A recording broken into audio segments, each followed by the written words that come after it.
Praise Lord. മനുഷ്യ മനസ്സിനെക്കുറിച്ച് കഴിഞ്ഞ എപ്പിസോഡിൽ നമ്മൾ ഒരുമിച്ച് ചിന്തിക്കാനിടയായി തീർന്നല്ലോ. അതിൻ്റെ രണ്ടാം ഭാഗത്തേക്ക് നാം കടക്കുകയാണ്. മനുഷ്യ മനസ്സ് ആർക്കും മനസ്സിലാക്കാൻ കഴിയാത്ത ഒരു പ്രത്യേക അവസ്ഥയാണ്. അവനവൻ്റെ മനസ്സ് അറിയുന്നത് അവനവൻ മാത്രമാണ്. എന്നാൽ രണ്ടാമതായി നമ്മുടെ മനസ്സറിയാൻ കഴിയുന്നത് ദൈവത്തിനാണ്. അപ്പം ഭൂമിയിൽ മനുഷ്യരുടെ മനസ്സിനെ ആർക്കും പിടിച്ചെടുക്കാൻ കഴിയത്തില്ല. കൂടപ്പിറപ്പുകൾക്കോ അപ്പനോ അമ്മയോ സഹോദരങ്ങൾക്കോ മക്കൾക്കോ അവരവരുടെ മനസ്സ് മാത്രം മനസ്സിലാക്കാൻ കഴിയും. എന്നാൽ മറ്റൊരാളുടെ മനസ്സ് തിരിച്ചറിയുവാൻ കഴിയത്തില്ല. മനസ്സ് എപ്പോഴും പതറിക്കൊണ്ടേയിരിക്കുന്നൊരു പ്രതിഭാസമാണ്. ചില വാർത്തകൾ കേൾക്കുമ്പോൾ നമ്മുടെ മനസ്സ് പതറിപ്പോകും. ചില സംഭവങ്ങൾ കാണുമ്പോൾ നമ്മുടെ മനസ്സ് പതറിപ്പോകും. ചില കാര്യങ്ങൾ വായിക്കുമ്പോൾ നമ്മുടെ മനസ്സ് പതറിപ്പോകും. ചില കാര്യങ്ങൾ ശ്രദ്ധിക്കുമ്പോൾ നമ്മുടെ മനസ്സ് പതറിപ്പോകാം. അങ്ങനെ വിവിധ സാഹചര്യങ്ങളിൽ കൂടെ നമ്മുടെ മനസ്സ് പതറുന്നതായ ഒരു മനസ്സാണ്. എന്നാൽ പതറുന്നതായ മനസ്സിനെ എങ്ങനെ നമുക്ക് കറക്റ്റ് ചെയ്ത് നേരാം വണ്ണം കൊണ്ടു നടക്കാൻ കഴിയും എന്ന് ദൈവത്തിൻ്റെ തിരുവചനത്തിൽ നമ്മളെ പഠിപ്പിക്കുന്നുണ്ട്. അപ്പോൾ മനസ്സിനെ കൺട്രോൾ ചെയ്യാൻ കഴിയുന്നതായ ഏറ്റവും നല്ല മാധ്യമം എന്ന് പറയുന്നത് ദൈവത്തിൻ്റെ വചനമാണ്. ദൈവത്തിൽ കൂടെ മാത്രമേ നമുക്ക് മനസ്സിനെ ഒന്ന് കൺട്രോൾ ചെയ്യാൻ കഴിയത്തുള്ളൂ. പലപ്പോഴും ദുഃഖകരമായ വാർത്തകൾ കേൾക്കുമ്പോൾ നമ്മുടെ മനസ്സ് ക്ഷീണിച്ചു പോകാറുണ്ട്. ഇനി എനിക്ക് കഴിയത്തില്ല, എനിക്ക് സാധിക്കത്തില്ല എന്ന് പലപ്പോഴും നമ്മുടെ മനസ്സുകൊണ്ട് തീരുമാനമെടുത്ത് അങ്ങനെയാണ് ആത്മഹത്യകൾ പെരുകുന്നത്. നമുക്കറിയാം, ഇപ്പോഴത്തെ സാഹചര്യങ്ങളിൽ നമ്മുടെ സമൂഹത്തിൽ എത്രയെത്ര ആത്മഹത്യകളാണ്. ചെറിയ കാര്യത്തിന് പോലും ആത്മഹത്യ ചെയ്തു. കഴിഞ്ഞ ദിവസങ്ങളിൽ ഒരു കുട്ടിയുടെ ആത്മഹത്യ നമ്മൾ ന്യൂസ് ചാനലൊക്കെ കേട്ടു. ലാപ്ടോപ്പില്ല, പഠിക്കാൻ ലാപ്ടോപ്പില്ല, ഓൺലൈൻ വിദ്യാഭ്യാസത്തിന് വേണ്ടിയുള്ള അനുകൂലമായ സാഹചര്യങ്ങൾ വീട്ടിലില്ല, പോയി കെട്ടി ഞാൻ ഒന്ന് ചത്തു. അപ്പോൾ നിസ്സാരമായ കാര്യങ്ങൾ അല്ലെങ്കിൽ നിസ്സാരമായ വർത്തമാനങ്ങൾ കേട്ടാൽ മനുഷ്യൻ്റെ മനസ്സ് പതറിപ്പോകുന്നതായ അവസ്ഥയാണ് നമ്മുടെ സമൂഹത്തിലുള്ളത്. ഞങ്ങളുടെ ഓഫീസിൽ ഒരിക്കൽ ഒരു മനുഷ്യൻ ആത്മഹത്യ ചെയ്തു.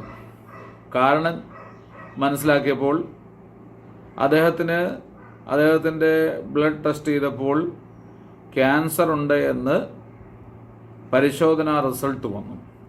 പരിശോധനാ റിസൾട്ട് വന്നപ്പോൾ അദ്ദേഹം ചികിത്സയ്ക്കൊന്നും ഒരുമ്പെട്ടില്ല, അദ്ദേഹം ഓടിപ്പോയി ആത്മഹത്യ ചെയ്തു. അപ്പോൾ എത്ര ദാരുണമാണ് മനുഷ്യൻ്റെ അവസ്ഥ. വളരെ പെട്ടെന്ന് പതറിപ്പോകാം. ചില വീടുകളിൽ ചില സംഭവങ്ങൾ ഉണ്ടാകുന്നത്, കൊലപാതകങ്ങൾ ഉണ്ടാകുന്നത് പെട്ടെന്നുള്ള ക്ഷിപ്രകോപം നിമിത്തമാണ്. പെട്ടെന്ന് ക്ഷിപ്രകോപം വന്നിട്ട് കൈ കിട്ടുന്നതായ കത്തിയാണെങ്കിലും കോടാലിയാണെങ്കിലും അല്ലെങ്കിൽ എന്താണെങ്കിലും ഉടനെ പ്രതികരിക്കുക എന്നുള്ള ഒരു നിലവാരത്തിലേക്കാണ് മനുഷ്യൻ്റെ മനസ്സ്. അപ്പോൾ അതിൽ നിന്നൊക്കെ രക്ഷപ്പെടുവാൻ വേണ്ടി നമുക്ക് ആശ്രയിക്കാൻ കഴിയുന്ന, നമ്മുടെ മനസ്സിനെ കൺട്രോൾ ചെയ്യിപ്പിക്കാൻ കഴിയുന്ന ഏക മാർഗമെന്ന് പറയുന്ന ദൈവത്തിലുള്ള ആശ്രയമാണ്. നമുക്ക് ദൈവത്തിൻ്റെ വചനത്തിലേക്ക് കടന്നു വരുമ്പോൾ ഉൽപ്പത്തി പുസ്തകത്തിൽ 12-ാം അധ്യായത്തിലേക്ക് വരുമ്പോൾ അവിടെ അബ്രഹാമിൻ്റെ തെരഞ്ഞെടുപ്പിനെക്കുറിച്ച്, അബ്രഹാമിനെ ദൈവം വിളിച്ചതിനെക്കുറിച്ച് രേഖപ്പെടുത്തിയിട്ടുണ്ട്. 11-ാം അധ്യായം അതിൻ്റെ 26 മുതലുള്ള വാക്യങ്ങൾ വായിക്കുമ്പോൾ അവിടെ ഇങ്ങനെ പറയുന്നു: തേരഹിന് 70 വയസ്സായപ്പോൾ അവൻ അബ്രാം, നാഹോർ, ഹാരാൻ എന്നിവരെ ജനിപ്പിച്ചു. തേരഹിൻ്റെ വംശപാരമ്പര്യമാണിത്. തേരഹ് അബ്രാമിനെയും നാഹോറിനെയും ഹാരാനെയും ജനിപ്പിച്ചു. ഹാരാൻ ലോത്തിനെ ജനിപ്പിച്ചു. എന്നാൽ ഹാരാൻ തൻ്റെ ജന്മദേശത്ത് വെച്ച് കൽദയരുടെ ഒരു പട്ടണമായ ഊരിൽ വെച്ച് തന്നെ തൻ്റെ അപ്പനായ തേരഹിന് മുമ്പേ മരിച്ചുപോയി. അതിൻ്റെ 29-ാം വാക്യം: അബ്രാമും നാഹോരും ഭാര്യമാരെ എടുത്തു. അബ്രാമിൻ്റെ ഭാര്യയ്ക്ക് സാറായി എന്നും നാഹോറിൻ്റെ ഭാര്യയ്ക്ക് മിൽക്ക എന്നും പേര്. ഇവൾ മിൽക്കയുടെയും ഇസ്കയുടെയും അപ്പനായ ഹാരോന്റെ മകൾ തന്നെ. 30-ാം വാക്യം, സാറായി മച്ചിയായിരുന്നു, അവൾക്ക് സന്തതി ഉണ്ടായിരുന്നില്ല. അവിടെ അബ്രാമിൻ്റെ ഭാര്യയായ സാറായിക്ക് മക്കളുണ്ടായിരുന്നില്ല. ദൈവത്തിൻ്റെ വചനം നമ്മളെ പഠിപ്പിക്കുന്നത് മക്കളില്ലാത്തൊരവസ്ഥ, വിവാഹം കഴിഞ്ഞു മക്കളില്ലാത്തൊരവസ്ഥ വരുമ്പോൾ ആ ഭാര്യയെ സംബന്ധിച്ചിടത്തോളം മാനസികമായ ഭയങ്കര സംഘർഷമാണ്.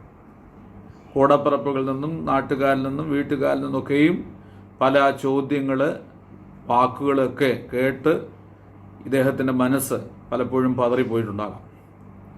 അപ്പോൾ ചില സംഭവങ്ങൾ മനസ്സിനെ തകർത്ത് കളയുന്ന സംഭവങ്ങളാണ്, മനസ്സിനെ ക്ഷീണിപ്പിച്ച് കളയുന്ന സംഭവങ്ങളാണ്.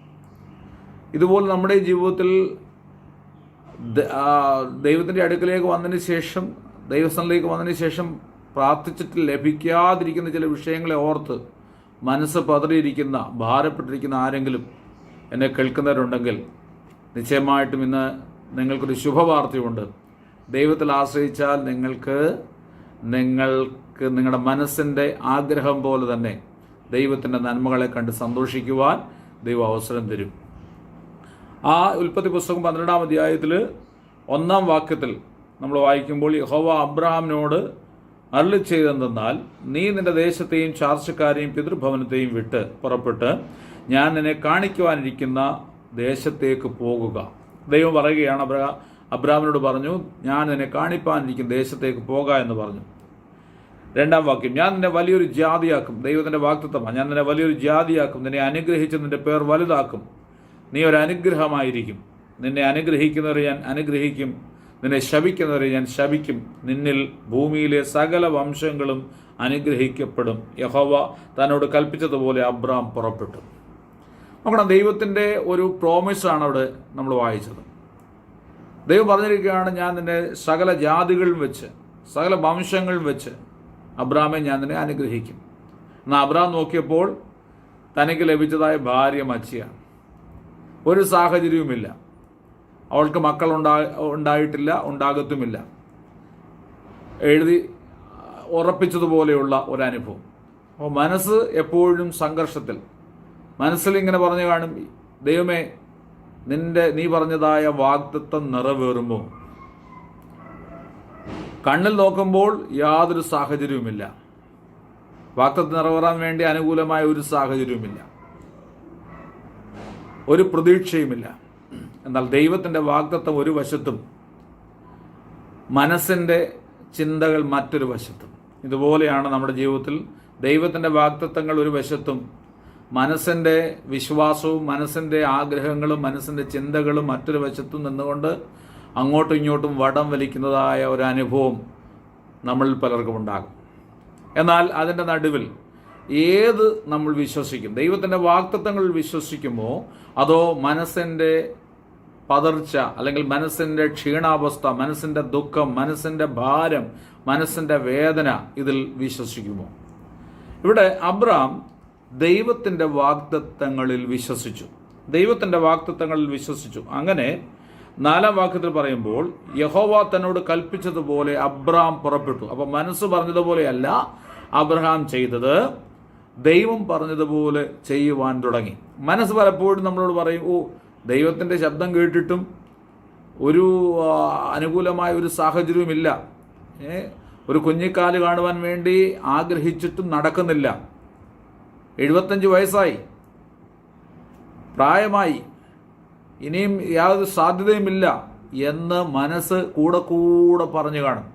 ഇതുപോലെ നമ്മളുടെ ജീവിതത്തിൽ കൂടെ മനസ്സിങ്ങനോട് നമ്മളോട് തന്നെ മന്ത്രിച്ചുകൊണ്ടിരിക്കും, ഇത് നടക്കാനൊന്നും പോകുന്നില്ല, ഇത് സൗഖ്യമാകാനൊന്നും പോകുന്നില്ല, ഇത് ജയിക്കാനൊന്നും പോകുന്നില്ല, നിനക്കൊരു നല്ല ഭാവി ഉണ്ടാകത്തില്ല, നിനക്കൊരു നല്ല നന്മ ഉണ്ടാകത്തില്ല, നീ നല്ല വീട്ടിൽ പാർക്കത്തില്ല, നീ നല്ല ഒരു വാഹനം വാങ്ങിക്കത്തില്ല, അല്ലെങ്കിൽ നീ നല്ല ജീവിതം നയിക്കത്തില്ല, അല്ലെങ്കിൽ നിൻ്റെ തലമുറ നശിച്ചു പോകും, അല്ലെങ്കിൽ നിൻ്റെ തലമുറയ്ക്ക് ഒരു നന്മ ഉണ്ടാകും നിനക്ക് കാണാൻ കഴിയത്തില്ല എന്നൊക്കെ നമ്മുടെ മനസ്സ് ഇടയ്ക്കിടയ്ക്ക് നമ്മളോട് തന്നെ മന്ത്രിക്കും. ആ മനസ്സ് മന്ത്രിക്കാൻ കാരണം നമ്മൾ ലോകത്തിലേക്ക് നോക്കുന്നുണ്ട്. ലോകത്തിൽ പല സാഹചര്യങ്ങൾ, പല വർത്തമാനങ്ങൾ, പല വാർത്തകൾ, പല ശബ്ദങ്ങൾ നമ്മൾ ദിനംതോറും കേട്ട് മനസ്സിനെ ഇങ്ങനെ പഠിപ്പിക്കും. അവർക്ക് അങ്ങനെ ഉണ്ടായി, ഇവർക്ക് എങ്ങനെ ഉണ്ടായി, യൂട്യൂബിൽ ഇത് കണ്ടു, അല്ലെങ്കിൽ ആ ഡോക്ടർ അത് പറഞ്ഞു, അല്ലെങ്കിൽ അവർക്ക് അങ്ങനെയാണല്ലോ സംഭവിച്ചത്, അതുകൊണ്ട് എനിക്ക് നടക്കാൻ സാധിക്കത്തില്ല, എനിക്കത് സംഭവിക്കത്തില്ല, എനിക്കും ദൈവത്തിൻ്റെ നന്മ കാണാൻ കഴിയത്തില്ല എന്നൊക്കെ പറഞ്ഞ് മനസ്സ് വിധി പറയും. ആ മനസ്സ് വിധി പറഞ്ഞു കഴിഞ്ഞിട്ട് നമ്മുടെ നാവ് കൊണ്ട് അത് പ്രസ്താവിക്കാൻ തുടങ്ങും. നമ്മുടെ നാവ് കൊണ്ട് നമ്മളെ തന്നെ വിധിക്കും. ദൈവത്തിൻ്റെ വാഗ്ദത്തം ഒരു സ്ഥലത്തേക്ക് മാറ്റി വെച്ചിട്ട് നമ്മൾ കേട്ടതും കണ്ടതും അനുഭവിച്ചതുമായ പ്രസ്താവനകൾ നമ്മുടെ മനസ്സിൽ കൂടെ പറഞ്ഞ് പഠിപ്പിച്ച് പരിശീലിപ്പിച്ച് നമ്മൾ തന്നെ നമുക്കെതിരായിട്ട് വിധി പറയും. എന്നാൽ ഇന്നത്തെ ഈ മെസ്സേജ് നിങ്ങളുടെ ജീവിതത്തിലൊരു വലിയ മാറ്റം സംഭവിക്കണം. നമ്മൾ മനസ്സ് എന്തെല്ലാം ലോകത്തിലെ സംഭവങ്ങൾ കണ്ട് സാഹചര്യങ്ങൾ കണ്ട് വിധി പറഞ്ഞാലും ആ വിധിയെ ഒരിക്കലും നിന്റെ നാവിൽ കൂടെ പ്രസ്താവിച്ച് അത് ഉറപ്പിക്കരുത്. ദൈവത്തിൻ്റെ വചനം പറയുന്നു, മരണവും ജീവനും നാവിൻ്റെ അധികാരത്തിന് കീഴിൽ കിടക്കുകയാണ്. മനസ്സിൽ നിറഞ്ഞു കവിയുന്നതാണ് വായി പ്രസ്താവിക്കുന്നതെന്നാണ് ദൈവത്തിൻ്റെ വചനം പറയുന്നത്. അപ്പോൾ മനസ്സ് നിറഞ്ഞു കവിയുമ്പോൾ, മനസ്സ് കലുഷിതമാണെങ്കിൽ, സംഘർഷഭരിതമാണെങ്കിൽ, ദുഃഖഭരിതമാണെങ്കിൽ, അല്ലെങ്കിൽ വേദനയുള്ള ഒരു മനസ്സാണെങ്കിൽ, അല്ലെങ്കിൽ സംശയിപ്പിക്കുന്ന ഒരു മനസ്സാണെങ്കിൽ, അല്ലെങ്കിൽ ഭാരമുളവാക്കുന്ന ഒരു മനസ്സാണെങ്കിൽ നമ്മുടെ നാവ് ഇങ്ങനെ എപ്പോഴും ഭാരം സംസാരിച്ചുകൊണ്ടിരിക്കും. മനസ്സിൽ എന്താണുള്ളത് അതാണ് പുറത്തോട്ട് വരുന്നത്. മനസ്സിൽ സങ്കടമാണിരിക്കുന്നതെങ്കിൽ സങ്കടമാണ് പുറത്തോട്ട് വരുന്നത്. മനസ്സിൽ കോപമായിരിക്കുന്നതെങ്കിൽ ആരെ കണ്ടാലും അപ്പം തന്നെ കടിച്ചു കയറത്തക്ക രീതിയിലുള്ള സംസാരമായിരിക്കും. മനസ്സിൽ വേദനയാണെങ്കിൽ എല്ലായ്പ്പോഴും വേദനയുടെ സംസാരമായിരിക്കും. മനസ്സിൽ നിരാശയാണെങ്കിൽ നാവിൽ നല്ലൊരു പ്രത്യാശയുടെ വർത്തമാനം നമുക്ക് പറയാൻ കഴിയത്തില്ല. എല്ലായ്പ്പോഴും നിരാശയുടെ വർത്തമാനം പറഞ്ഞുകൊണ്ടേയിരിക്കും. അപ്പോൾ നമ്മുടെ മനസ്സിനെ പഠിപ്പിക്കുക, പരിശീലിപ്പിക്കുക. ദൈവത്തിൻ്റെ വചനത്തുമായിട്ട് ബന്ധപ്പെട്ട്, ദൈവത്തിൻ്റെ വാഗ്ദത്വവുമായിട്ട് ബന്ധപ്പെട്ട് കർത്താവ് പറഞ്ഞതായ കാര്യങ്ങൾ നമ്മുടെ മനസ്സിനെ പഠിപ്പിച്ച് പരിശീലിപ്പിച്ച് ധൈര്യപ്പെടുത്തി നിറയ്ക്കാൻ തുടങ്ങിയാൽ നമ്മുടെ വായിൽ കൂടെ പറയും, ദൈവത്തിൻ്റെ വാഗ്ദത്തങ്ങൾ എനിക്കുണ്ട്. നമ്മുടെ ഇവിടെ അബ്രഹാം ദൈവത്തിൻ്റെ വാഗ്ദത്തങ്ങളിൽ അവിശ്വാസത്താൽ സംശയിക്കാതെ ദൈവത്തിന് മഹത്വം കൊടുത്തുവെന്ന് കൊരിന്ത്യർക്ക് എഴുതിയ ലേഖനത്തിൽ അപ്പോസ്തലൻ വിളിച്ചു പറയുകയാണ്. അപ്പോൾ ദൈവത്തിൻ്റെ വാഗ്ദത്തങ്ങളിൽ ഒരിക്കലും അവിശ്വസിക്കരുത്. സംശയം ജനിപ്പിക്കുവാൻ തക്കവണ്ണം നമ്മുടെ മനസ്സിനോട് പിശാച് പലപ്പോഴും വാദിക്കുമ്പോൾ നമ്മുടെ ഹൃദയത്തെ കൂടുതൽ ദൈവത്തിൻ്റെ വചനത്തിൽ ഉറപ്പിച്ച് ധൈര്യപ്പെടുത്തി ബലപ്പെടുത്തി ദൈവത്തിൻ്റെ വചനം നമ്മുടെ നാവിൽ കൂടെ ഉരുവിട്ടുകൊണ്ട് പിശാചിൻ്റെ തന്ത്രങ്ങളെ ജയിക്കണമെന്ന് പരിശുദ്ധാത്മാവ് ഇന്ന് നമ്മളോട് സംസാരിക്കുകയാണ്. ആരെങ്കിലും എന്നെ കേൾക്കുന്ന പ്രിയപ്പെട്ടവർക്ക് മാനസികമായ സംഘർഷം, മാനസികമായ നിരാശ, മാനസികമായ ഭാരം, മാനസികമായ വേദന ഇങ്ങനെ ഉണ്ടായി തല താഴ്ത്തിയിരിക്കുന്നെങ്കിൽ, ഭാരപ്പെട്ടിരിക്കുന്നെങ്കിൽ നിങ്ങളോടായത് കർത്താവ് പറയുന്നത്, ധൈര്യപ്പെടുവീൻ, ഉറപ്പിക്കുവീൻ, ധൈര്യപ്പെടുവീൻ, ഉറപ്പും ധൈര്യത്തോടുകൂടി ഇരിക്കുവീൻ, ദൈവത്തിൻ്റെ സന്നിധിയിൽ സന്തോഷത്തോടെ ഇരിക്കുവീൻ, ദൈവത്തിൻ്റെ വചനത്തിൽ ആശ്രയിച്ച് ജീവിക്കാൻ തുടങ്ങട്ടെ. കർത്താവ് നിങ്ങൾക്കൊരു വലിയ മാറ്റം വെളിപ്പെടുത്തുവാൻ ആഗ്രഹിക്കുന്നു. നോക്കണം, 12-ാം അധ്യായം, ഉൽപ്പത്തി പുസ്തകം 12-ാം അധ്യായത്തിൽ അവിടെ പറയുന്നു, അബ്രാം തൻ്റെ ഭാര്യയായ സാറായിയെയും സഹോദരൻ്റെ മകനായ ലോത്തിനെയും തങ്ങൾ ഉണ്ടാക്കിയ സമ്പത്തുകളെയൊക്കെയും തങ്ങൾ ഹാരാനിൽ വെച്ച് സമ്പാദിച്ച ആളുകളെയും കൂട്ടിക്കൊണ്ട് കനാൻ ദേശത്തേക്ക് പോകുവാൻ പുറപ്പെട്ടു. ഒന്നും കണ്ടിട്ടല്ല ഇറങ്ങിത്തിരിച്ചത്, ദൈവത്തിൻ്റെ ശബ്ദം മാത്രമേ ഉള്ളൂ അബ്രാമിൻ്റെ മനസ്സിൽ. ഒന്നും അനുകൂലമായ ഒരു സാഹചര്യമില്ല. എവിടേക്ക് പോന്നു? കനാൻ ദേശത്തേക്കാണ് പോകുന്നത്. ഇതുവരെ പോയ ഒരു ചരിത്രമില്ല, പോയ അനുഭവമില്ല. ആദ്യമായിട്ട് ഇറങ്ങിത്തിരിക്കുകയാണ്. എല്ലാം വിട്ടിട്ട്, പിതൃഭവനത്തെയും ചർച്ചക്കാരെയും എല്ലാം വിട്ടിട്ട് കാണിപ്പാനിരിക്കുന്ന ആ കനാൻ ദേശത്തേക്ക് അബ്രാം യാത്ര പുറപ്പെടുകയാണ്. 12-ാം അധ്യായം 7-ാം വാക്യത്തിൽ പറയുന്നു, യഹോവ അബ്രാമിന് പ്രത്യക്ഷനായി, നിന്റെ സന്തതിക്ക് ഞാൻ ഈ ദേശം കൊടുക്കുമെന്ന് അരുളി ചെയ്തതു. തനിക്ക് പ്രത്യക്ഷനായ യഹോവയ്ക്ക് അവൻ അവിടെ ഒരു യാഗപീഠം പണിതു. നോക്കണം, ദൈവത്തെ അനുസരിക്കാൻ തുടങ്ങിയപ്പോൾ ദൈവം പ്രത്യക്ഷനായി. ദൈവത്തെ നാം അനുസരിക്കാൻ തുടങ്ങിയാൽ ദൈവം നമ്മുടെ മുമ്പിൽ പിന്നെയും കടന്നു വരും.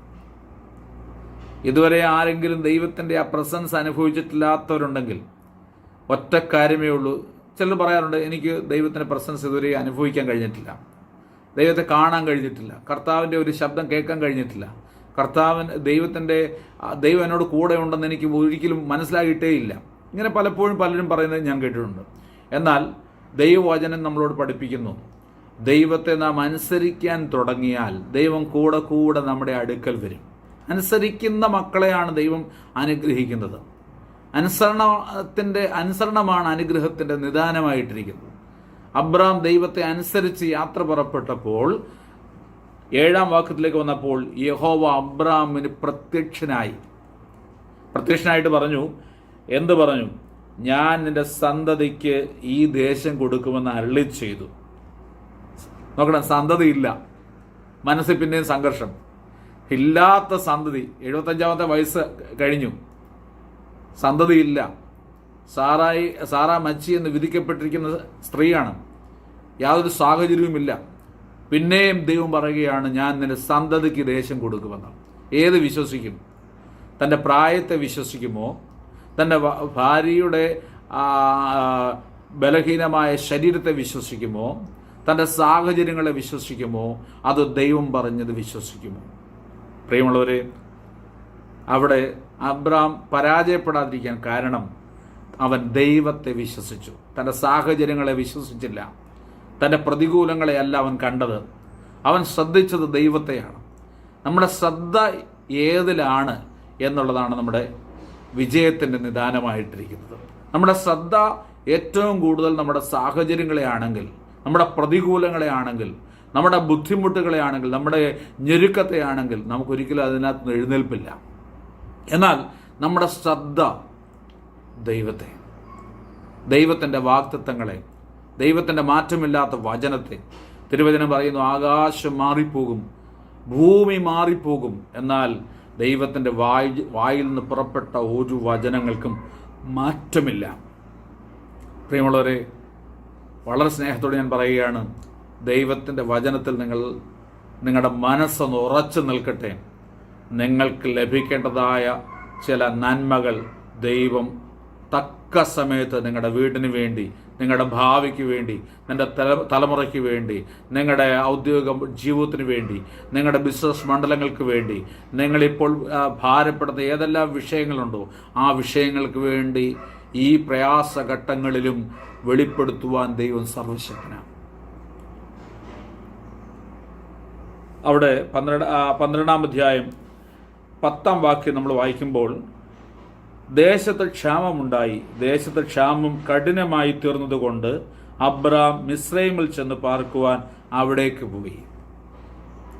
അങ്ങനെ ഇറങ്ങിത്തെറിച്ചതേ ഉള്ളൂ, ഒന്ന് മൂവ് ചെയ്തതേ ഉള്ളൂ, അപ്പോഴേ ക്ഷാമമുണ്ടായി. നോക്കണം, സാഹചര്യങ്ങൾ ക്ഷാമം കൊണ്ട് നിറഞ്ഞു. അനുകൂലമായ ഒരു ദൈവത്തിൻ്റെ വാഗ്ദത്തമുണ്ട്, ഭയങ്കര ജാതിയാക്കുമെന്ന്, വലിയ നന്മ കിട്ടുമെന്ന്, സന്തതികളെ ഉയർച്ചയിലേക്ക് നടത്തുമെന്ന്. പക്ഷേ ഇവിടെ ശ്രദ്ധിച്ചാൽ അറിയാം, ദേശത്ത് മുഴുവൻ ക്ഷാമം. ഉടുതുണിക്ക് മറുതുണിയില്ല, ആഹാരം കഴിക്കാനില്ല, ഭയങ്കര ക്ഷാമം, ഭയങ്കര ഞെരുക്കം. ഏത് വിശ്വസിക്കും?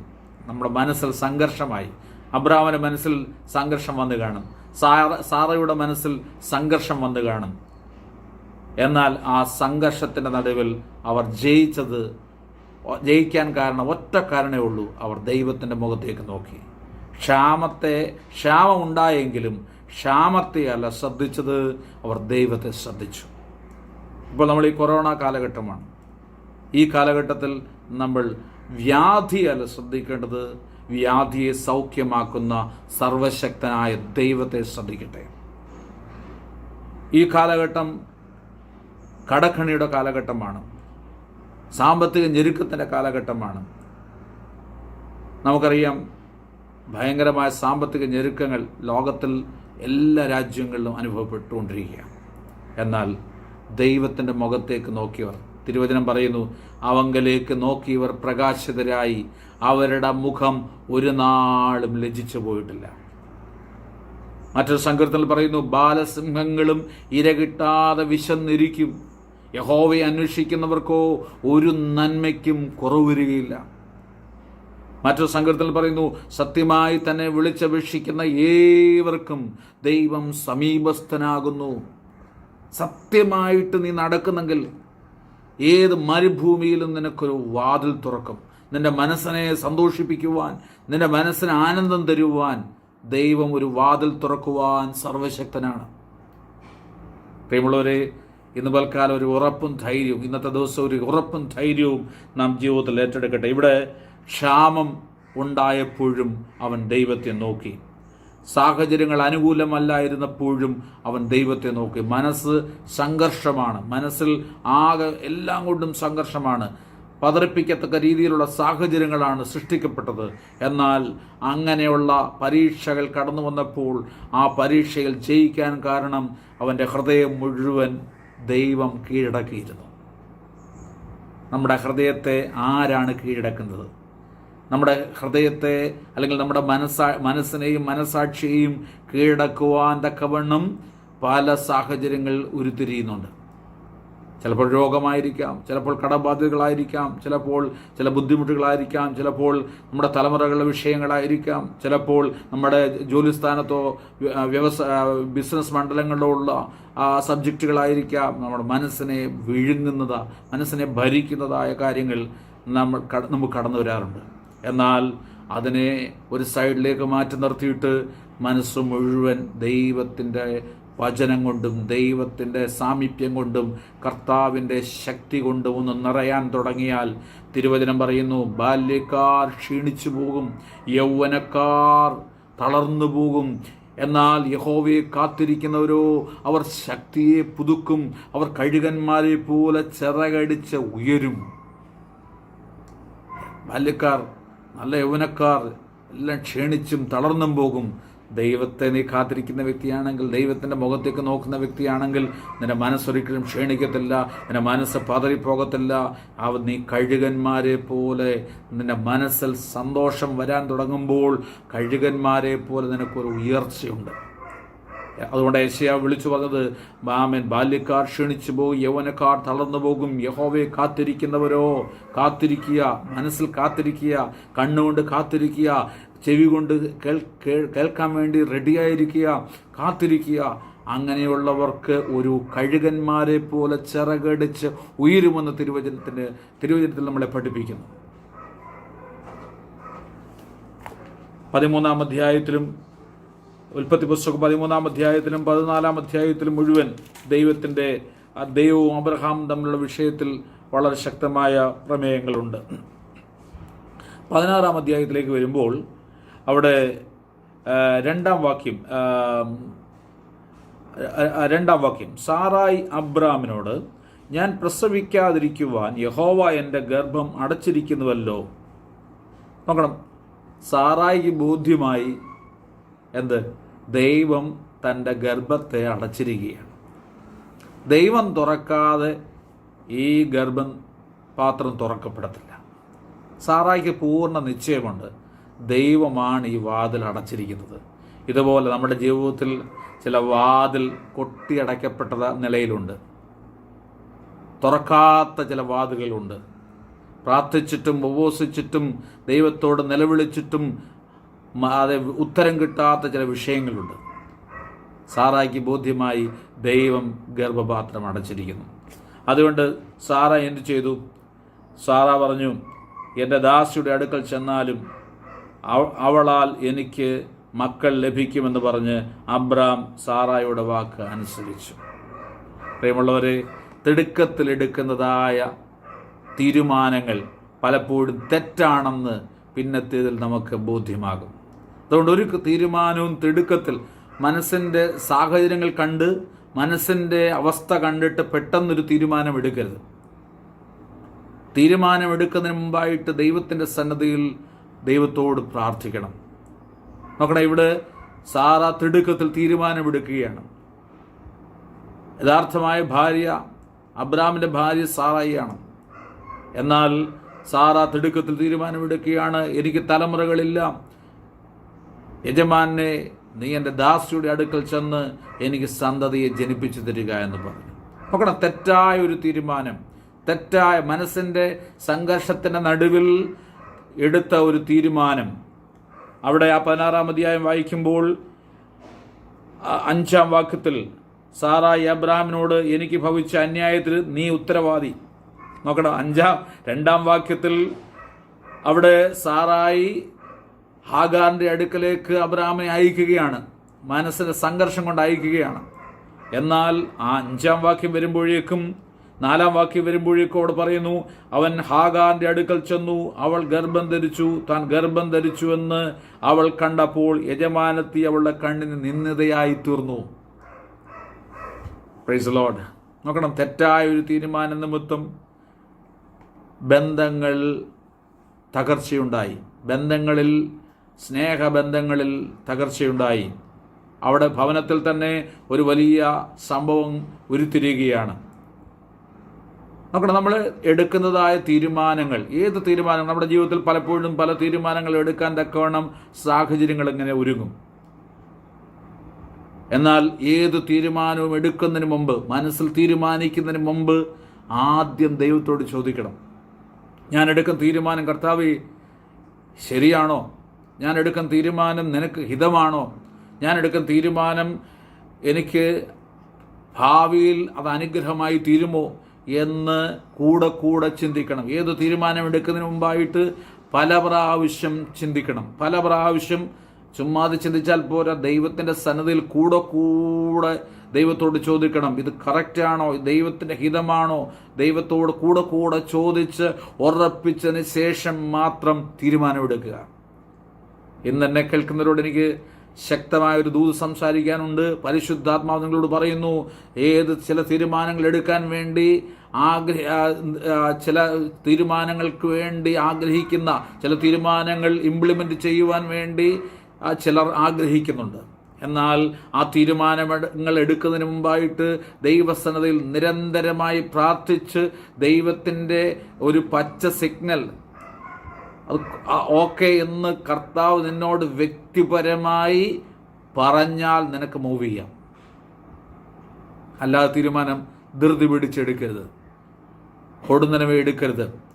പ്രത്യേകിച്ച് കുടുംബപരമായ വിഷയങ്ങളിൽ പെട്ടെന്നുള്ള തീരുമാനങ്ങൾ എടുക്കരുത്. വളരെ ചിന്തിച്ചതിന് ശേഷം, വളരെ പ്രാർത്ഥിച്ചതിന് ശേഷം ദൈവത്തിൻ്റെ ഒരു ശബ്ദം കേൾക്കുവാൻ വേണ്ടി ടൈം കൊടുക്കുക. ദൈവശബ്ദം കേൾക്കാൻ വേണ്ടി ടൈം കൊടുക്കുക. ഇപ്പോൾ നമുക്ക് ആർക്കും സമയമില്ല, ദൈവശബ്ദം കേൾക്കാൻ വേണ്ടി സമയമില്ല. ബാക്കി എല്ലാത്തിനും സമയമുണ്ട്, ദൈവത്തിൻ്റെ ഒരു ശബ്ദം കേൾക്കാൻ വേണ്ടി സമയമില്ല. എന്നാൽ ഈ അന്ത്യകാലത്ത് ദൈവത്തിൻ്റെ ആത്മാവ് നമ്മളോട് പറയുകയാണ്, അല്പസമയങ്ങൾ ദൈവത്തിൻ്റെ സന്നദ്ധിയിൽ വെയിറ്റ് ചെയ്യുക, ദൈവത്തിൻ്റെ സന്നദ്ധിയിൽ സമയം കൊടുക്കുക. ദൈവത്തിന് നമ്മളോട് സംസാരിക്കുവാനുണ്ട്. ദൈവത്തിൻ്റെ ആത്മാവ് ചിലരോട് പറയുന്നു, ദൈവത്തിന് നിന്നോട് സംസാരിക്കാനുണ്ട്. നിൻ്റെ ഹൃദയത്തിൻ്റെ ഭാരങ്ങളെ ദൈവം അറിയുന്നുണ്ട്, നിൻ്റെ മനസ്സിൻ്റെ വേദനകളെ ദൈവം അറിയുന്നുണ്ട്. ദൈവത്തിന് നിന്നോട് സംസാരിക്കാനുണ്ട്. അബ്രാമിനോട് സംസാരിച്ചതുപോലെ, സാറായോട് ദൈവം ഇടപെട്ടതുപോലെ ദൈവത്തിന് നിന്നോട് ഇടപെടുവാനുണ്ട്. ഇവിടെ 6-ാം വാക്യത്തിലേക്ക് വരുമ്പോൾ, അബ്രാം സാറായോട് നിന്റെ ദാസി നിന്റെ കയ്യിൽ ഇരിക്കുന്നു, ഇഷ്ടം പോലെ അവളോട് ചെയ്തു കൊള്ളുക എന്ന് പറഞ്ഞു. സാറായി അവളോട് കാഠിന്യം തുടങ്ങിയപ്പോൾ അവൾ അവളെ വിട്ട് ഓടിപ്പോയി. നോക്കണം, സ്വന്തം ദാസിയാണ് ഹാഗാർ. യജമാനായ അബ്രാമിൽ കൂടെ അവൾ ഗർഭം ധരിച്ചു എന്ന് കേട്ടപ്പോൾ രണ്ടുപേരും തമ്മിൽ, യജമാനത്തെയും ദാസിയും തമ്മിൽ ഭയങ്കരമായ മാനസിക സംഘർഷത്തിൽ ഭയങ്കരമായ ഭിന്നതയുണ്ടായി. യജമാനത്തിയുടെ നോട്ടം അതിരൂക്ഷമായി. കഠിന വേല ചെയ്യിപ്പിക്കുവാൻ തുടങ്ങിക്കാണും, കഠിനമായി പീഡിപ്പിക്കുവാൻ തുടങ്ങിക്കാണും, അസൂയ തോന്നിക്കാണും, നിരാശ തോന്നിക്കാണും. നിരാശയിൽ നിന്ന് ഉളവായ അസൂയ അവൾക്ക് കിട്ടാതിരുന്നപ്പോൾ അവളുടെ ഉള്ളിൽ നിരാശ വന്ന് കാണും, മനസ്സ് നിരാശ കൊണ്ട് നിറഞ്ഞു കാണും. ആ നിരാശ ഉള്ളിൽ വളർന്ന് അത് ശക്തമായി പ്രതികരിക്കുവാൻ തുടങ്ങി. അവസാനം എന്ത് സംഭവിച്ചു? ദാസിയെയും മകനെയും വീട്ടിൽ നിന്ന് പുറത്താക്കി. 16-ാം അധ്യായം 8-ാം വാക്യത്തിലേക്ക് വരുമ്പോൾ, 7-ാം വാക്യത്തിലേക്ക് വരുമ്പോൾ, പിന്നെ യഹോവയുടെ ദൂതൻ മരുഭൂമിയിൽ ഒരു നീരുറവിൻ്റെ അരികെ, പോകുന്ന വഴിയിലെ നീരുറവിൻ്റെ അരികെ വെച്ച് തന്നെ അവളെ കണ്ടു. നോക്കണം, തള്ളപ്പെട്ട നിലയിൽ വീട്ടിൽ നിന്ന് ഇറങ്ങിപ്പോകുന്ന ഹാഗാറിനെ ദൈവം കണ്ടു. ഞാനൊരു കാര്യം പറയാം, എല്ലാവരെയും ദൈവം ശ്രദ്ധിച്ചുകൊണ്ടിരിക്കുക, എല്ലാ വീടുകളെയും ദൈവം ശ്രദ്ധിച്ചുകൊണ്ടിരിക്കുക. നിങ്ങളുടെ വീടിനെയും കർത്താവ് ശ്രദ്ധിച്ചുകൊണ്ടിരിക്കുകയാണ്. നിങ്ങളുടെ വീട്ടിലെ സാഹചര്യങ്ങളെ ദൈവത്തിന് നന്നായിട്ടറിയാം. വീട്ടിലെ യജമാനത്തെ ദൈവം കാണുന്നുണ്ട്, വീട്ടിലെ ദാസിയെ ദൈവം കാണുന്നുണ്ട്, ദാസിയുടെ ഗർഭത്തെ ദൈവം കാണുന്നുണ്ട്, വീട്ടിലെ യജമാനെ ദൈവം കാണുന്നുണ്ട്, എല്ലാവരും ദൈവം കണ്ടുകൊണ്ടിരിക്കുകയാണ്.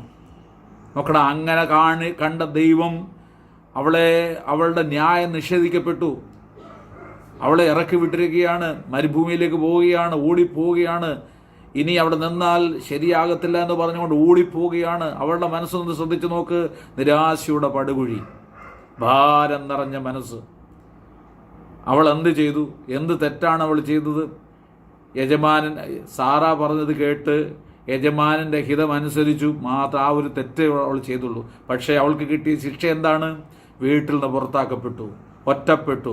എന്നാൽ ദൈവം കൈവിടുകയില്ല. നോക്കണം, ആരെല്ലാം കൈവിട്ടാലും ദൈവം കൈവിടുകയില്ല. നോക്കണം, ദൈവത്തിൻ്റെ ദൂതൻ മരുഭൂമിയിൽ ഒരു നീരുറവിൻ്റെ അരികെ അവളെ ചെന്ന് കണ്ടു. പ്രിയമുള്ളവരെ, ആരെല്ലാം കൈവിട്ടെന്ന് പറഞ്ഞാലും ദൈവം തക്ക സമയത്ത് നിന്റെ അരികൾ ദൂതനെ അയച്ച് നിന്നെ വിടുവിക്കുവാൻ ദൈവം സർവശക്തനാണ്. നിന്റെ മനസ്സിൻ്റെ നില അതികഠിനമായിരിക്കുന്നെങ്കിൽ, ഭാരം നിറഞ്ഞിരിക്കുന്നെങ്കിൽ, നീ ഒറ്റപ്പെട്ടിരിക്കുന്നെങ്കിൽ, ദൈവം പറയുകയാണ്, ദൈവത്തിൻ്റെ ദൂതനെ അയച്ച് നിനക്ക് അനുകൂലമായ ഒരു സാഹചര്യം ദൈവം സൃഷ്ടിക്കും. 8-ാം വാക്യത്തിൽ, സാറായിയുടെ ദാസിയായ ഹാഗാരെ, നീ എവിടെ നിന്ന് വരുന്നു, എങ്ങോട്ട് പോകുന്നു എന്ന് ചോദിച്ചു.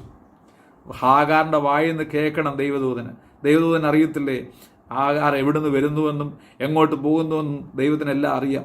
പക്ഷേ ഹാഗാറിൻ്റെ വായിൽ നിന്ന് കേൾക്കണം അവൾക്ക് എന്ത് സംഭവിച്ചുവെന്നും. നിൻ്റെ വായിൽ നിന്ന് ദൈവത്തിന് നിൻ്റെ ശബ്ദം കേൾക്കാൻ ആഗ്രഹിക്കുന്നു. നിൻ്റെ ഹൃദയത്തിൽ എന്താണ് ഇരിക്കുന്നതെന്ന് ദൈവം അറിയാൻ ആഗ്രഹിക്കും. അതിനാണ് പ്രാർത്ഥന എന്ന് പറയുന്നത്. 8-ാം വാക്യം, അതിനവൾ, ഞാൻ എൻ്റെ യജമാനത്തി സാറായിയെ വിട്ട് ഓടിപ്പോവുകയാകുന്നു എന്ന് പറഞ്ഞു. സത്യം പറഞ്ഞു. ദൈവസന്നിധിയിൽ ഒരു സത്യം ബോധിപ്പിക്കണം. എല്ലായ്പ്പോഴും പറയുമ്പോഴും ആരോട് പറഞ്ഞാലും സത്യം മാത്രമേ സംസാരിക്കാവൂ. ഹൃദയപൂർവ്വം സത്യം സംസാരിക്കുന്നവരാണ് ദൈവത്തിൻ്റെ പർവ്വതത്തിൽ കയറുന്നത്. യഹോവയുടെ പർവ്വതത്തിൽ ആർക്ക് പാർക്കാൻ കഴിയും? യഹോവയുടെ കൂടാരത്തിൽ ആരാണ് പാർക്കാൻ കഴിയുന്നത്? ഹൃദയപൂർവ്വം സത്യം സംസാരിക്കണം. നോക്കണം, അവിടെ ഹാഗാർ ദൈവത്തിൻ്റെ സത്യം പറയുകയാണ്. ഞാൻ ഓടേണ്ട ആവശ്യമില്ല, എങ്കിലും എൻ്റെ മനസ്സ് നിറഞ്ഞ് കവിഞ്ഞ് ഭാരമിരിക്കുകയാണ്, സംഘർഷം ഇരിക്കുകയാണ്, ഞാൻ ഒറ്റപ്പെട്ടു പോയി, ഞാൻ ഓടിപ്പോവുകയാണെന്ന് പറഞ്ഞു. 9-ാം വാക്യം നിങ്ങൾ ശ്രദ്ധിച്ചറിയാം. യഹോവയുടെ ദൂതൻ അവളോട് പറഞ്ഞു, നിന്റെ യജമാനത്തിയുടെ അടുക്കൽ മടങ്ങിച്ചെന്ന് അവൾക്ക് കീഴടങ്ങിയിരിക്കുക. നോക്കണം, ദൈവം ഒരു പ്രോബ്ലം സോൾവ് ചെയ്യുകയാണ്. നിന്റെ യജമാനത്തിയുടെ അടുക്കൽ ചെന്ന് അവൾക്ക് കീഴടങ്ങിയിരിക്കണം. ഹാഗാറിനെ രക്ഷിക്കുവാനും ദൈവം ആഗ്രഹിക്കുന്നു. അവിടെ 10-ാം വാക്യത്തിൽ പറയുന്നു, യഹോവയുടെ ദൂതൻ പിന്നെയും അവളോട്, ഞാൻ നിന്റെ സന്തതിയെ ഏറ്റവും വർദ്ധിപ്പിക്കും, അത് എണ്ണിക്കൂടാതെ വണ്ണം പെരുപ്പമുള്ളതായിരിക്കും. നോക്കണം, ഹാഗാറിൻ്റെ മനസ്സിൻ്റെ സംഘർഷം അറിഞ്ഞ് ദൈവം മറുപടി കൊടുത്തു. അവൾക്കൊരു സന്തതി ജനിക്കുമെന്നും ആ സന്തതി പെരുപ്പമുള്ളതായിരിക്കുമെന്നും ദൈവം അവിടെ വാക്ക് പറയുകയാണ്. 11-ാം വാക്യത്തിൽ, നീ ഗർഭിണിയല്ലോ, നീ ഒരു മകനെ പ്രസവിക്കും, യഹോവ നിന്റെ സങ്കടം കേൾക്കുകൊണ്ട് അവന് ഇസ്മായേൽ എന്ന് പേര് വിളിക്കണം. നിന്റെ സങ്കടം കേട്ടതുകൊണ്ട് അവൻ എന്ത് പേര് വിളിക്കണം? ഇസ്മായേൽ എന്ന് പേര് വിളിക്കണം. നോക്കണം, അങ്ങനെ 16-ാം അധ്യായം അവസാനിക്കുമ്പോൾ ഹാഗാർ 17-ാം വാക്യത്തിൽ പറയുന്നു, ഹാഗാർ അബ്രാമിന് ഇസ്മായേൽ പ്രസവിപ്പിച്ചപ്പോൾ അബ്രാമിന് 86 വയസ്സായിരുന്നു. 86 വയസ്സുള്ളപ്പോൾ ഇസ്മായേൽ ജനിച്ചു. 75 വയസ്സുള്ളപ്പോൾ ഇറങ്ങിത്തിരിച്ചതാണ്. 75ഉം 11 വർഷം കഴിഞ്ഞാണ് ഇസ്മായേൽ ജനിച്ചത്. ഇസ്മായേൽ ജനിച്ചു കഴിഞ്ഞ് 86-ാമത്തെ വയസ്സിൽ ജനിച്ചു കഴിഞ്ഞ് 96, 3, 99ാമത്തെ വയസ്സിലാണ് പിന്നെ ദൈവം അബ്രാമിനോട് പറഞ്ഞു, ഞാൻ അടുത്ത സംവത്സരം എന്ന് പറഞ്ഞാൽ 100-ാമത്തെ വയസ്സിൽ ഞാൻ പറഞ്ഞതുപോലെ നിനക്ക് ഒരു സന്തതിയെ തരുമെന്ന് പറഞ്ഞു. നോക്കണം, അബ്രാമിൻ്റെ കുടുംബനാഥൻ്റെ മനസ്സ് നമ്മളവിടെ നിന്ന് ശ്രദ്ധിച്ചാൽ അറിയാം എന്തുമാത്രം സംഘർഷങ്ങൾ കാണും.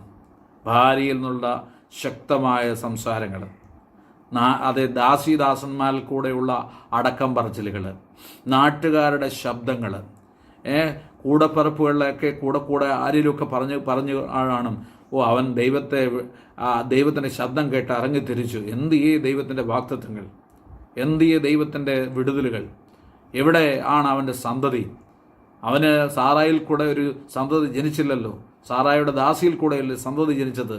ഇതൊക്കെ വെറും തെറ്റാണ്, കള്ളം പറയുകയാണ്, ഇതൊക്കെ മിഥ്യാധാരണയാണ്, ഇതൊന്നും സംഭവിക്കാൻ പോകുന്നില്ല എന്ന് പലപ്പോഴും പലരും അടക്കം പറഞ്ഞു കാണും. എന്നാൽ അതിൻ്റെയൊക്കെ നടുവിൽ ആ സംഘർഷങ്ങളെയെല്ലാം ഒരു സൈഡിൽ മാറ്റിവെച്ചിട്ട് അബ്രഹാം ദൈവത്തിൻ്റെ മുഖത്തേക്ക് നോക്കി. അങ്ങനെ അബ്രഹാം ദൈവത്തിൻ്റെ മുഖത്തേക്ക് നോക്കിയപ്പോൾ 17-ാം അധ്യായം വരുമ്പോൾ 15-ാം വാക്യത്തിലേക്ക് വന്നപ്പോൾ അവിടെ പറയുന്നു, ദൈവം പിന്നെയും അബ്രഹാമിനോട്, നിന്റെ ഭാര്യയായ സാറായിയെ സാറായി എന്നല്ല വിളിക്കേണ്ടത്, അവളുടെ പേര് സാറ എന്ന് ഇരിക്കണം. എന്നിട്ട് 17-ാം വാക്യം, അപ്പോൾ അബ്രഹാം കവിണ് വീണ് ചിരിച്ചു. അവിടെ ആ 17-ാം അധ്യായത്തിൽ ദൈവത്തിൻ്റെ വാഗ്ദത്തങ്ങൾ ആ ദൈവം പറയുകയാണ്. 17-ാം അധ്യായം തുടങ്ങുമ്പോൾ തന്നെ അബ്രഹാമിന് 99 വയസ്സായപ്പോൾ യഹോവ അബ്രഹാമിന് പ്രത്യക്ഷനായി അവനോട്, ഞാൻ സർവശക്തിയുള്ള ദൈവമാകുന്നു, നീ എൻ്റെ മുമ്പാകെ നിഷ്കളങ്കനായിരിക്കുക. 99-ാമത്തെ വയസ്സിലും ദൈവത്തിന് പറയാനുള്ളൊരു ദൂത് എന്താണെന്നറിയാമോ? നിൻ്റെ മനസ്സ് നിഷ്കളങ്കൻ എന്ന് വെച്ചാൽ ശരീരത്തിൽ ബലഹീനമാണെങ്കിലും മനസ്സ് നിഷ്കളങ്കനായിരിക്കുക. നീ എൻ്റെ മുമ്പാകെ നടന്ന് നിഷ്കളങ്കത തെളിയിക്കണം. പ്രിയമുള്ളവരെ, ദൈവത്തിന് നമ്മളോട് ഇന്ന് പറയാനുള്ള ഒരു ശക്തമായ ദൂത്, മറ്റുള്ളവരുടെ മുമ്പാകെ നടന്ന് നിൻ്റെ നിഷ്കളങ്കത്വം ദൈവം തെളിയിക്കാൻ ആഗ്രഹിക്കുന്നു.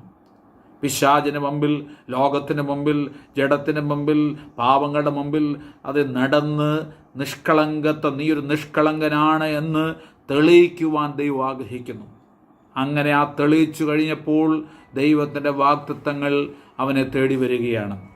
17-ാം അധ്യായം 2-ാം വാക്യത്തിൽ, എനിക്കും നിനക്കും മധ്യേ ഞാൻ എൻ്റെ നിയമം സ്ഥാപിക്കും, നിന്നെ അധികമായി വർദ്ധിപ്പിക്കുമെന്ന് അരുളി ചെയ്തു. 3-ാം വാക്യം, അപ്പോൾ അബ്രഹാം സാഷ്ടാംഗം വീണു. ദൈവം അവനോട് അരുളി ചെയ്യുന്നെന്നാൽ, എനിക്ക് നിന്നോടൊരു നിയമമുണ്ട്, നീ ബഹുജാതികൾക്ക് പിതാവാകും. പിന്നെ ദൈവം പറയുകയാണ്, ബഹുജാതികൾക്ക് പിതാവാകും. ഇനി നിന്നെ അബ്രഹാം എന്നല്ല വിളിക്കേണ്ടത്, ഞാൻ നിന്നെ ബഹുജാതികൾക്ക് പിതാവായിരിക്കുകയാൽ നിന്റെ പേര് അബ്രഹാം എന്ന് ആയിരിക്കണം. ഞാൻ നിന്നെ അധികമായി വർദ്ധിപ്പിച്ച് അനേക ജാതികളാക്കും, നിന്നിൽ നിന്ന് രാജാക്കന്മാരും ഉത്ഭവിക്കും. ഞാൻ നിനക്കും നിന്റെ ശേഷം നിന്റെ സന്തതിക്കും ദൈവമായിരിക്കേണ്ടതിന് ഞാൻ എനിക്കും നിനക്കും നിന്റെ ശേഷം തലമുറയായി നിന്റെ സന്തതിക്കും മധ്യേ എൻ്റെ നിയമത്തെ നിത്യ നിയമമായി സ്ഥാപിക്കും. 8-ാം വാക്യം, ഞാൻ നിനക്കും നിന്റെ ശേഷം നിന്റെ സന്തതിക്കും നീ പ്രവാസം ചെയ്യുന്ന ദേശമായ കനാൻ ദേശം ഒക്കെയും ശാശ്വതാവകാശമായി തരും, ഞാൻ അവർക്ക് ദൈവവുമായിരിക്കും. ദൈവത്തിൻ്റെ ശക്തമായ സന്ദേശം അബ്രഹാമിനോട് പറയുകയാണ്. അവൻ്റെ ക്ഷീണിച്ചിരിക്കുന്ന മനസ്സിന് എത്ര ആശ്വാസമായി കാണും. ഇതുപോലെ ദൈവത്തിൻ്റെ ശബ്ദം നിനക്കൊരു ആശ്വാസമായി തീരും. ഇന്ന് ഈ കേൾക്കുന്ന ദൈവശബ്ദം നിനക്കൊരാശ്വാസമായി തീരും. അനേക നാളുകളായി പ്രാർത്ഥിക്കുന്ന ചില വിഷയങ്ങൾക്ക് മറുപടിയില്ലാതെ നീ ഭയപ്പെട്ടും സംശയിച്ചും നിൽക്കുന്ന വ്യക്തിത്വമാണെങ്കിൽ ദൈവത്തിൻ്റെ ആത്മാവ് നിന്നോട് പറയുന്നു, ദൈവത്തിൻ്റെ വാഗ്ദത്തങ്ങൾ ഒരിക്കലും മാറിപ്പോകത്തില്ല. അത് ഊവെന്ന് പറഞ്ഞാൽ ഊവെന്ന് തന്നെയാണ്. നീ അതിൽ അതെ ഉറച്ചു വിശ്വസിക്കുക. നിന്റെ മനസ്സിലുള്ള ചാഞ്ചാട്ടങ്ങൾ എടുത്തു കളയുക, നിഷ്കളങ്കനായി നടക്കുക. നിന്നെ തേടി ദൈവത്തിൻ്റെ വാഗ്ദത്തങ്ങൾ ഇതാ വാതിൽക്കൽ നിന്ന് മുട്ടുന്നു. 17-ാം അധ്യായം 17-ാം വാക്യത്തിൽ പറയുന്നു, അപ്പോൾ അബ്രഹാം കവിണിന് വേണ്ടി ചിരിച്ചു. ആ ചിരിയിൽ വെളിപ്പെട്ടു വന്ന ശബ്ദം, 100 വയസ്സുള്ളവനും മകൻ ജനിക്കുമോ, 90 വയസ്സുള്ള സാറ പ്രസവിക്കുമോ എന്ന് തൻ്റെ ഹൃദയത്തിൽ പറഞ്ഞു. മനസ്സിൽ പറഞ്ഞതേ ഉള്ളൂ. 100 വയസ്സുള്ളവന് കുഞ്ഞുങ്ങൾ ജനിക്കുമോ, 90 വയസ്സുള്ള സാറായിക്ക് പ്രസവിക്കാൻ കഴിയുമോ എന്ന് മനസ്സിൽ പറഞ്ഞതേ ഉള്ളൂ. സ്തോത്രം. അപ്പോൾ അവിടെ അബ്രഹാം ദൈവത്തിനോട് ഒരു എക്സ്ക്യൂസ് പറയുകയാണ്. അവിടെ 18-ാം വാക്യത്തിൽ പറയും, ഇസ്മായേലിന് മുമ്പാകെ ജീവിച്ചിരുന്നാൽ മതി എന്ന് അബ്രഹാം ദൈവത്തോട് പറഞ്ഞു. എനിക്കൊരു കുഞ്ഞിനെ തന്നു, അത് ഇസ്മായിലാണ്, അത് മതി കർത്താവേ. അവനിൽ കൂടെ ബഹുജാതികളുണ്ടാകും, അവനിൽ കൂടെ വംശങ്ങളുണ്ടാകും, അവനിൽ കൂടെ രാജാക്കന്മാരുണ്ടാകും. ഇതൊക്കെ കണക്ക് കൂട്ടി അബ്രഹാം അങ്ങ് പറയുക. എന്നാൽ അവിടെ പറയുകയാണ്, 19-ാം വാക്യത്തിൽ പറയുന്നു, ദൈവം അരുളി ചെയ്തത്, അല്ല, നിന്റെ ഭാര്യയായ സാറാ തന്നെ നിനക്കൊരു മകനെ പ്രസവിക്കും. നീ അവന് ഇസഹാക്ക് എന്ന് പേരിടണം. ഞാൻ അവനോടും അവൻ്റെ ശേഷം അവൻ്റെ സന്തതിയോടും എൻ്റെ നിയമത്തെ നിത്യനിയമമായി ഉറപ്പിക്കും. Praise the lord. പ്രിയമുള്ളവരെ, ദൈവത്തിൻ്റെ വാഗ്ദത്തങ്ങൾ മനസ്സിനെ ഉറപ്പിക്കണം. കൂടെ കൂടെ ദൈവം പറഞ്ഞിരിക്കുന്ന വാഗ്ദത്തങ്ങൾ മനസ്സിനോട് പറയണം. നമ്മൾ കൂടെ കൂടെ ദൈവത്തിൻ്റെ ആ ശബ്ദം കൂടെ കൂടെ അന്തരീക്ഷത്തിൽ വിളിച്ചു പറയണം. നമ്മുടെ ചെവി തന്നെ അത് കേൾക്കണം. ദൈവം ഇങ്ങനെ പറഞ്ഞിരിക്കുന്നു, നമ്മുടെ ചെവിയിൽ കൂടെ അത് മനസ്സിൽ വരണം. നമ്മുടെ ഹൃദയം ഗ്രഹിക്കണം. ദൈവത്തിൻ്റെ വാഗ്ദത്തങ്ങൾ എൻ്റെ ജീവിതത്തിൽ നിശ്ചയമായിട്ടും വെളിപ്പെടും. എൻ്റെ മനസ്സിനെ പതറിപ്പിക്കുവാൻ ഞാൻ അനുവദിക്കത്തില്ല. എൻ്റെ മനസ്സിനെ കീഴടക്കുവാൻ അവിശ്വാസത്തിന് ഞാൻ സമയം കൊടുക്കത്തില്ല. എൻ്റെ മനസ്സിനെ കീഴടക്കുവാൻ അവിശ്വാസത്തെ കൊണ്ട് ഞാൻ അനുവദിക്കത്തില്ല. എൻ്റെ മനസ്സിനെ കീഴടക്കുവാൻ കോപത്തെ അനുവദിക്കത്തില്ല. എൻ്റെ മനസ്സിനെ കീഴടക്കുവാൻ നിരാശ ഞാൻ അനുവദിക്കത്തില്ല. എൻ്റെ മനസ്സിനെ കീഴടക്കുവാൻ ഒറ്റ ആൾക്കേ കഴിയത്തുള്ളൂ, ആ ദൈവത്തിൻ്റെ ശബ്ദത്തിന് മാത്രമേ കഴിയത്തുള്ളൂ എന്ന് നാം നിരന്തരമായി ദൈവത്തിൻ്റെ സന്നിധിയിൽ അത് കൂടെ കൂടെ പറയണം. ദൈവത്തോട് സംഭാഷിക്കണം. ദൈവത്തിൻ്റെ വചനം കൊണ്ട് നമ്മുടെ ഹൃദയം നിറഞ്ഞ് കവിയണം. പ്രിയമുള്ളവരെ, ഈ 18 അധ്യായം കഴിയുമ്പോഴേക്കും അബ്രഹാമിന് സന്തതി ജനിക്കുകയാണ്. അബ്രഹാമിന് സന്തതി ജനിച്ചു, ഇസ്ഹാക്ക് ജനിച്ചു. 100-ാമത്തെ വയസ്സിൽ അബ്രഹാമിന് ഇസ്ഹാക്കിനെ ജനിപ്പിച്ചു. ഇസ്ഹാക്ക് ജനിച്ചപ്പോൾ സാറായിക്ക് 90 വയസ്സ്. എന്നാൽ 23-ാം അധ്യായം, ഉൽപ്പത്തി പുസ്തകം 23-ാം അധ്യായത്തിലേക്ക് വന്നപ്പോൾ 90 വയസ്സുള്ള സാറ ഏകദേശം 127 വർഷക്കാലം ജീവിച്ചിരുന്നു. ഒരു ഇസ്ഹാക്കിനെ ജനിപ്പിച്ച് 37 വർഷം കഴിഞ്ഞപ്പോഴാണ് സാറ മരിക്കുന്നത്. ഞാനൊരു കാര്യം പറയാം, നിന്നെ കൊണ്ട് വാഗ്ദത്തങ്ങൾ കണ്ട് സന്തോഷിച്ച് മാത്രമേ ഈ ഭൂമിയിൽ നീ മാറ്റപ്പെടുത്തുള്ളൂ. ദൈവത്തിൻ്റെ എന്തെല്ലാം നന്മകൾ നിനക്ക് ലഭിക്കണമെന്ന് ദൈവം ആഗ്രഹിച്ചിട്ടുണ്ടോ അതെല്ലാം പ്രാപിച്ച് തീരുവോളം നീ ദൈവസന്നിധിയിൽ ഇരിക്കണമെന്ന് ദൈവം ആഗ്രഹിക്കുന്നു. 90-ാമത്തെ വയസ്സിൽ ഇസ്ഹാക്ക് ജനിച്ച് 127-ാമത്തെ വയസ്സിൽ സാറ മരിക്കുന്നു. ഏകദേശം 37 വർഷം നല്ല അജാനുബാഹുവായ നല്ലൊരു ശക്തനായ പുരുഷനായി ഇസ്ഹാക്കിന് ഭാര്യയും കിട്ടിയതിന് ശേഷം, റിബേക്ക വന്നതിന് ശേഷമാണ് സാറ ഈ ഭൂമിയിൽ നിന്ന് മാറ്റപ്പെടുന്നത്. പ്രിയമുള്ളവരെ, സാറായുടെ മനസ്സിൻ്റെ ആ സംഘർഷം നിങ്ങളൊന്ന് ആലോചിച്ച് നോക്ക്. സാറ എന്തെല്ലാം സംഘർഷങ്ങൾ കൂടെ കടന്നുപോയി കാണും. എന്നാൽ അവസാന കാലഘട്ടം വന്നപ്പോഴേക്കും 127-ാമത്തെ വയസ്സ് 100 വയസ്സ് കഴിഞ്ഞപ്പോഴേക്കും സാറായുടെ അന്തരീക്ഷം മാറി, മനസ്സിൻ്റെ സ്ഥിതിയെല്ലാം മാറി, സംശയ വിചാരങ്ങൾ മാറി. ദൈവം അവളെ തൃപ്തി കൊണ്ട് നിറച്ചു. മനസ്സ് തൃപ്തി കൊണ്ട് നിറഞ്ഞു, സന്തോഷം കൊണ്ട് നിറഞ്ഞു, സമാധാനം കൊണ്ട് നിറഞ്ഞു. വാഗ്ദത്തങ്ങൾ കാണാൻ തുടങ്ങി. വാഗ്ദത്തങ്ങൾ ഒന്ന് മാറി അവളെയും അവളുടെ കുടുംബത്തെയും തേടി വരാൻ ഇടയായി തീർന്നു. ഇന്നത്തെ ദിവസം പരിശുദ്ധാത്മാവിനോട് പറയുന്നു, നിനക്ക് വേണ്ടി വെച്ചിരിക്കുന്ന, അല്ലെങ്കിൽ നിൻ്റെ തലമുറയ്ക്ക് വേണ്ടി വെച്ചിരിക്കുന്ന, നിൻ്റെ കുടുംബത്തിന് വേണ്ടി വെച്ചിരിക്കുന്ന എന്തെല്ലാം ദൈവികമായ നന്മകളുണ്ടോ അത് കണ്ടിട്ടേ ഈ ഭൂമിയിൽ നിന്ന് ഈ മാറ്റപ്പെടുകയുള്ളൂ. ആരെങ്കിലും മരണഭീതിയാൽ ഇരിക്കുന്നെങ്കിൽ, ആരെങ്കിലും കടഭാരത്താൽ ഇരിക്കുന്നെങ്കിൽ, ആരെങ്കിലും ഭയത്താൽ ഇരിക്കുന്നെങ്കിൽ, ഏതെങ്കിലും വിഷയത്തിൽ നിരാശയാൽ തലകുനിച്ചിരിക്കുന്നെങ്കിൽ, പരിശുദ്ധാത്മാവെന്ന് പൽക്കാലം നിങ്ങളോട് പറയുന്നു, നിങ്ങൾ ഇങ്ങനെ മരിക്കുകയില്ല. നിങ്ങൾക്ക് നന്മ കണ്ട് സന്തോഷിച്ച് നിങ്ങൾ ഈ ഭൂമിയിൽ നിന്ന് മാറാനിടയായിത്തീരും. ദൈവസ്ഥനിൽ ചേർക്കപ്പെടാനിടയായിത്തീരും. കാരണം ദൈവത്തിൻ്റെ വാഗ്ദത്തങ്ങൾ നിങ്ങളോടൊപ്പമുണ്ട്. വാഗ്ദത്തങ്ങളെ മുറുകെ പിടിക്കുന്ന ദൈവത്തിൻ്റെ പൈതലെ, നിങ്ങളത് മുറുകെ പിടിച്ചുകൊള്ളുക. വിശ്വാസത്തിൽ ക്ഷീണിച്ചു പോകരുത്, പ്രത്യാശയിൽ ക്ഷീണിച്ചു പോകരുത്, ദൈവിക സന്തോഷത്തിൽ ക്ഷീണിച്ചു പോകരുത്. ദൈവത്തിൻ്റെ സന്നിധിയിൽ വിശ്വസ്തയോടുകൂടെ, നിഷ്കളങ്കതയോടുകൂടി, മനസ്സിൻ്റെ നിഷ്കളങ്കതയോടുകൂടി നിൽക്കുവാൻ ദൈവത്തിൻ്റെ ആത്മാവ് നമ്മളെ പ്രബോധിപ്പിക്കുന്നു. പ്രിയമുള്ളവരെ, ഇന്നത്തെ ഈ മെസ്സേജ്, ഈ മനസ്സിൻ്റെ ആ വിഷയത്തെക്കുറിച്ചുള്ള ഈ ചെറിയ മെസ്സേജ് നിങ്ങൾക്ക് അനുഗ്രഹമായെങ്കിൽ ഇത് മറ്റുള്ളവർക്ക് നിങ്ങൾ ഷെയർ ചെയ്യണം. ന്യൂ എക്സോഡസ് മിനിസ്ട്രീസിൻ്റെ ഈ ചാനൽ നിങ്ങൾ സബ്സ്ക്രൈബ് ചെയ്യണം. നിങ്ങൾക്കത് അനുഗ്രഹമായി തീരും. പരിശുദ്ധാത്മാവ് നിങ്ങളെ ശക്തമായി അനുഗ്രഹിക്കാനും പ്രയോജനപ്പെടുത്താൻ ആഗ്രഹിക്കുന്നു. വരും ദിവസങ്ങളിൽ നമ്മൾ പിന്നെയും കണ്ടുമുട്ടുന്നവരെ ആ ദൈവം നിങ്ങളെ സമൃദ്ധിയായി അനുഗ്രഹിക്കട്ടെ. ഒരു നിമിഷം നിങ്ങൾക്ക് വേണ്ടി പ്രാർത്ഥിക്കുന്നു. പിതാവിൻ്റെയും പുത്രൻ്റെയും പരിശുദ്ധാത്മാവിൻ്റെ നാമത്തിൽ ഈ ദൈവവചനം കേൾക്കുന്ന എല്ലാവരുടെ മേലും ദൈവത്തിൻ്റെ കൃപയും സമാധാനവും സന്തോഷവും ആമേൻ ധാരാളമായി ഉണ്ടാകുവാൻ വേണ്ടി യേശു ക്രിസ്തുവിൻ്റെ അധികാരമുള്ള നാമത്തിൽ ഞാൻ പ്രാർത്ഥിക്കുന്നു. ദൈവത്തിൻ്റെ ബ്ലെസ്സിങ് എന്നേക്കും അവരുടെ മേലും അവരുടെ തലമുറകളുടെ മേലും ഉണ്ടാകുമാറാകട്ടെ. May God bless you. May God bless you. Amen.